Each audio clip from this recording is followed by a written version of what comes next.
जीवन की सर्वश्रेष्ठ पंक्ति आपको देता हूं कि देहदान योद्धा ही करते हैं, ना कोई दूजा जाता है। देहदान योद्धा ही करते हैं, ना कोई दूजा जाता है। रणभूमि में वीर मरे तो शव भी पूजा जाता है। वाह वाह वाह, क्या बात है भाई, जिंदाबाद। देहदान योद्धा ही करते हैं, ना कोई दूजा जाता है। रणभूमि में वीर मरे तो शव भी पूजा जाता है। और योद्धा की प्रवृत्ति जैसे खोटे शस्त्र बदलती है। एक पंक्ति में पूरी श्रीमद् भागवत गीता का सार बताता हूं कि योद्धा की प्रवृत्ति जैसे खोटे शस्त्र बदलती है, वैसे मानव की दिव्य आत्मा दैहिक वस्त्र बदलती है। वाह वाह वाह, आभार जयपुर, प्रणाम करता हूं। वैसे मानव की दिव्य आत्मा दैहिक वस्त्र बदलती है। ये मान और सम्मान बताओ। उसके बाद अर्जुन कहता है कि ये मान और सम्मान बताओ, मुझको जीवन दान बताओ। काम क्रोध की बात करी तो मुझको उत्तम काम बताओ। अरे खुद को ईश्वर कहते हो तो जल्दी अपना नाम बताओ। खुद को ईश्वर कहते हो तो जल्दी अपना नाम बताओ। इतना सुनते ही माधव का धीरज पूरा डोल गया।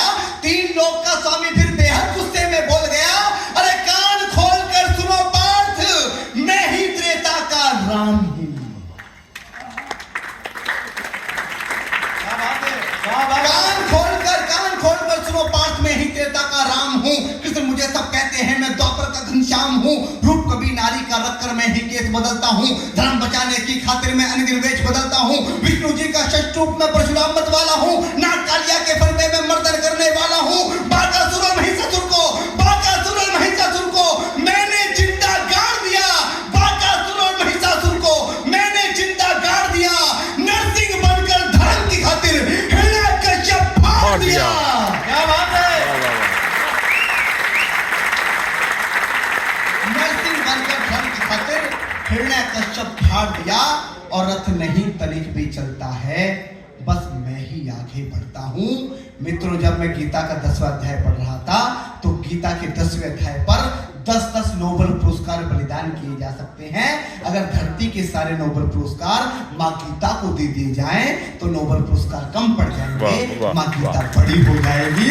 लेकिन मित्रों, 10वें अध्याय को पूरी दुनिया का मैनेजमेंट, पूरी दुनिया का मोटिवेशन, पूरी दुनिया का विज्ञान पढ़ लेना जो माँ गीता में समाहित है। क्योंकि विज्ञान कहता है ना तो ऊर्जा पैदा की जा सकती है, ना ऊर्जा नष्ट की जा सकती है। हमारी गीता कहती है नैनम छिदन्ति शस्त्राणि नैनम दहति पावके न चैनम कलिदन्ता भुवनेषु सति।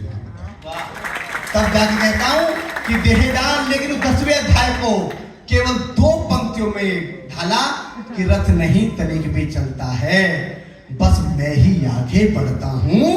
और गांडीव हाथ में तेरे है, पर रणभूमि में मैं। क्या बात है, क्या बात है।